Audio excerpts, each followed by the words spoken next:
नमस्कार दोस्तों। तो आज हम बात करेंगे संघाई कॉरपोरेशन ऑर्गेनाइजेशन के 31 अगस्त 2025 के सम्मेलन के बारे में। यह सिर्फ एक मीटिंग नहीं थी, बल्कि एक ऐसा इवेंट जिसने एशिया की राजनीति और विश्व व्यवस्था दोनों को प्रभावित किया। तो चलिए शुरू करते हैं। एससीओ यानी संघाई सहयोग संगठन, जिसकी शुरुआत 2001 में हुई थी। इसके संस्थापक थे चीन, रूस और कुछ मध्याई देश। बाद में भारत, पाकिस्तान और ईरान भी इसमें शामिल हो गए। आज के समय में एससीओ लगभग दुनिया की आधी आबादी को जोड़ता है, यानी इसकी अहमियत बहुत बड़ी है। 31 अगस्त 2025 को चीन के तियाचिन शहर में एससीओ का 25वां शिखर सम्मेलन हुआ। यह एससीओ का अब तक का सबसे बड़ा सम्मेलन था। 20 से ज्यादा देशों के नेता आए, जिसमें भारत के प्रधानमंत्री मोदी, राष्ट्रपति पुतिन और चीन के राष्ट्रपति शी जिनपिंग बड़े चेहरे थे। तो आखिर इतनी बड़ी मीटिंग में हुआ क्या? शी जिनपिंग का बड़ा बयान। उद्घाटन में चीन के राष्ट्रपति शी जिनपिंग ने कहा, एससीओ की जिम्मेदारी अब पहले से कहीं ज्यादा है, क्षेत्रीय शांति और स्थिरता बनाए रखने के लिए। सीधा मतलब है, चीन चाहता है कि एससीओ का सम्मेलन सिर्फ पड़ोसी देशों के लिए नहीं, बल्कि पूरी दुनिया में अपनी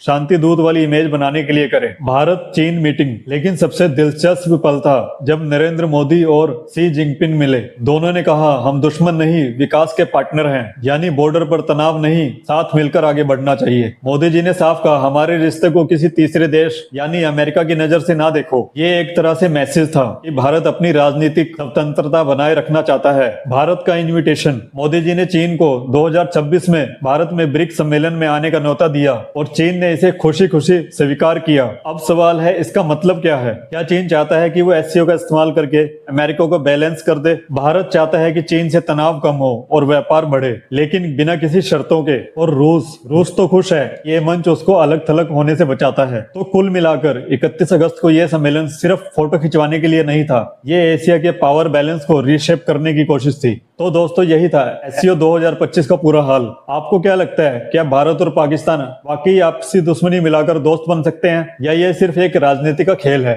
नीचे कमेंट्स में बताइए। धन्यवाद।